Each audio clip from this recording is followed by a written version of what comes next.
Billion dollar বাংলাদেশের থেকে শেখ হাসিনার আমলে, তার যে লাস্ট আমল যেটা 2009 থেকে 2024 সালের 5ই আগস্ট পর্যন্ত, এই সময়ে 234 বিলিয়ন ডলার বাইরে পাচার হয়ে যায়। এবং অ্যাট দ্য সেম টাইম এর মধ্যে 17 বিলিয়ন ডলার ছিল যেটা পাচার হয় হচ্ছে বাংলাদেশের ব্যাংকিং সিস্টেম থেকে। এটা একটা it's a kind of highway robbery. তো এই টাকাটা উদ্ধারের জন্য প্রথম থেকেই ইন্টারিম গভর্নমেন্টের প্রয়াস ছিল, এবং প্রফেসর ইউনূস প্রথম থেকেই বলে আসছেন যে এটা হচ্ছে আমাদের এই গভর্নমেন্টের খুবই একটা টপ প্রায়োরিটি, কারণ এটা বাংলাদেশের মানুষের টাকা, এবং এটা যেভাবে হোক আমরা এই টাকাটা ফিরিয়ে আনতে চাচ্ছি।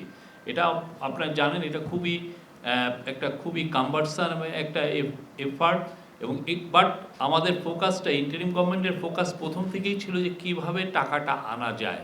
এবং সেই জন্য সেপ্টেম্বর মাসের 29 তারিখে একটা 11 সদস্য বিশিষ্ট টাস্ক ফোর্স করা হয়, এবং 11 সদস্য বিশিষ্ট টাস্ক ফোর্সের নেতৃত্ব দিচ্ছেন হলো সেন্ট্রাল ব্যাংকের গভর্নর, বাংলাদেশ ব্যাংকের গভর্নর আহসান এইচ মনসুর। তো এই টাস্ক ফোর্স এবং অন্যান্য যারা এজেন্সি, অন্যান্য গভর্নমেন্টের প্রতিষ্ঠান, তারা কতটুকু কি করছেন এই টাকাটা ফেরত আনার জন্য, এইটার প্রোগ্রেসটা কতটুকু, সেটার উপরে আজকে একটা বড় মিটিং হয়।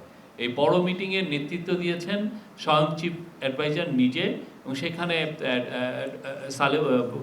আমাদের ফিনান্স অ্যাডভাইজার সালেউদ্দিন আহমেদ, আমাদের আইন adviser doctor Asif Nazrul, central ব্যাংকের গভর্নর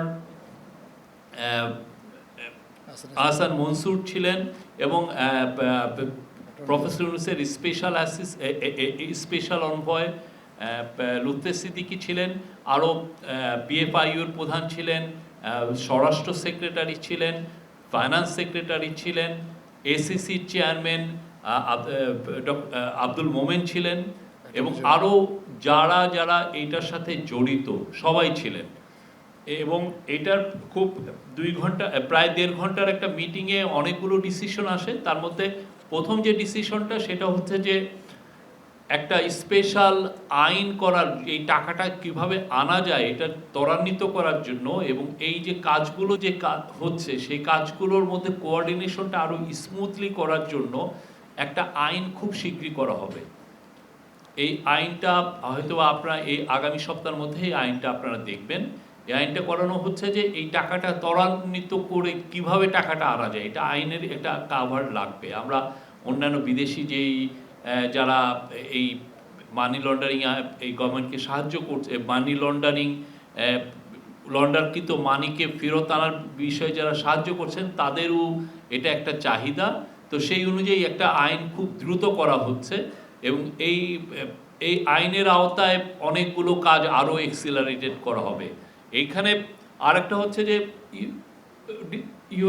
যতগুলো প্রচুর ল ফার্মের সাথে আমরা ইন্টারিম গভর্নমেন্ট এবং টাস্ক ফোর্স কথা বলছে, এবং এই ল ফার্মগুলোর সাথেও এই আইনি যে আইনটা যেটা করা হবে সেটা ল ফার্মের সাথে এক ধরনের তাদের সাথে এগ্রিমেন্ট করতে এটা সাহায্য করবে। যেই পরিমাণ টাকা চুরি হয়েছে, যেই পরিমাণ টাকাও বিদেশে পাচার হয়েছে, এটার ফুল স্কোপটা কতটুকু হয়েছে এটা আসলে এখনো আমরা যেটা জেনেছি আরো ডিটেলে জানা, কোথায় গিয়েছে টাকাটা, আসলে কিভাবে নিয়ে গেল, কোথায় গেল। এখানে 11টা কোম্পানিকে প্রথমে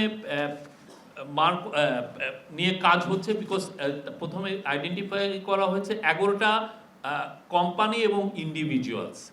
তার মধ্যে প্রথমেই আছেন শেখ হাসিনা এবং তার ফ্যামিলি। তাদের কোথায় কোথায় টাকা চলে গেছে তাদের বিষয়ে আজকে প্রোগ্রেস, তাদের পাচারকৃত টাকার ক্ষেত্রে কি কি মেজার নেওয়া হচ্ছে, সেই কিভাবে এই টাকাটা ট্রেস করা যায়, কোথায় কোথায় টাকাটা চলে যেতে পারে, সেই বিষয়ে আজকে আলাপ হয়েছে। মোট 11টা বড় বড় প্রতিষ্ঠান এবং ইন্ডিভিজুয়ালের, এবং ওইগুলোরও আজকে পুরো মিটিংয়ে এটার একটা পুরো চিত্র তুলে ধরা